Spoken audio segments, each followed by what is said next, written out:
Hello YouTube, it's Lion here with Hobbies Matt once again, and today we're going to be doing another manga first impressions review. Today we're going to be looking at Cobra the Psychogun, which is a classic Shonen Jump title from way back. I think it was 1970s or something like that. I can't remember exactly. But this is what the first volume looks like. And it's written by Buichi Terasawa, not to be confused with Boichi, which is a different mangaka. And the publisher is Creek and River, which is a weird publisher. I don't know what else they have under their belt. I only know that they have Cobra the Psychogun, and it's in digital format only.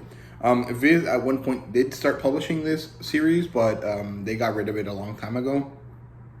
And it's very unlikely that there ever be a physical edition of it, because it's just old and also maybe not really doable for people's sensibilities today. So yeah, the demographic is shonen. Like I said, it was a weekly Shonen Jump title. I'm guessing it ran with City Hunter and Saint Seiya and Fist of the North Star, because I don't really see it fitting anywhere else. And I'm guessing it also went along with Go-Go 13, but I'm not really sure. In terms of genre, this is adventure, sci-fi, and space opera. It really is a pulp kind of science fiction style story. So if you know anything about Flash Gordon, John Carter of Mars, the original Star Wars, Dune, you're going to really notice a lot of similarities. There's going to be a desert planet. There's going to be this element of romance in the love sense, but also romance in the adventure sense, right? So it's going to have a very distinct but very unrealistic sci-fi veneer, where things aren't really explained, they just kind of occur. And the point isn't that they are explained like in hard sci-fi that is common today, but rather that they exist and that they work in order to provide this sense of wonder and scientific awe, right? And in terms of adaptation, this does have a few movies and a few series, but I haven't seen any of them. I don't really know.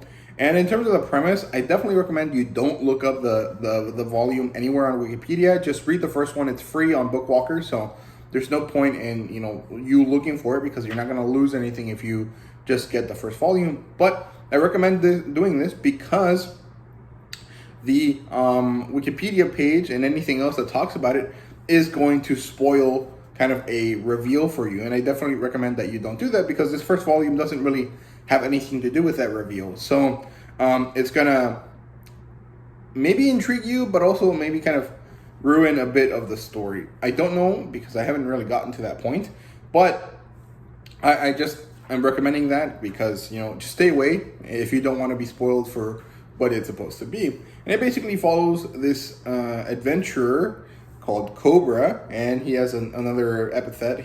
He's called the Psychogun because he takes off his arm and he has like a gun on it, which is kind of cool. And he seems to be some sort of scoundrel, space pirate, mercenary kind of guy, very similar to Han Solo.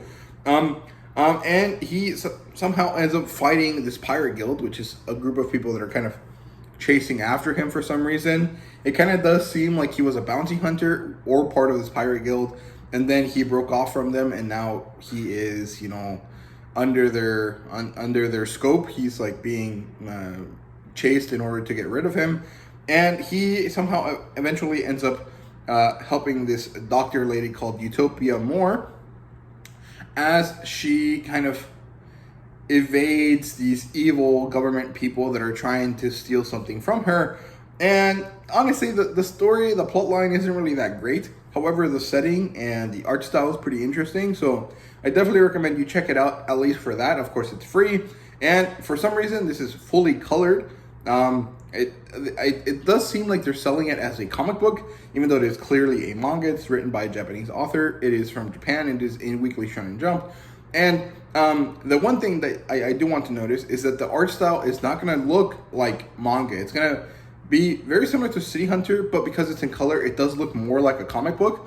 So, be aware of that, and don't think that this is a comic, a manga in the normal sense that you think of manga today, with these very stylized, specific art styles, right? This is a much more general art style that looks very similar to European comics or American comics. So, be aware of that. And yeah, the story is kind of weird. It doesn't really have a large through line. Like, I guess it does, but I wasn't really fully convinced by the end of the first volume. It was about 200 pages, and it flew by really fast. I definitely enjoyed it, but it really felt like a scoundrel sci-fi show more than it felt like a large story. It felt very episodic. It didn't really feel like it was truly connected to itself. And so it was a little bit odd to read, but in general, I did enjoy it. So maybe I will buy another volume at some point. I thought they were $5. They're actually $7.33 on Bookwalker. It doesn't seem like you can buy them anywhere else.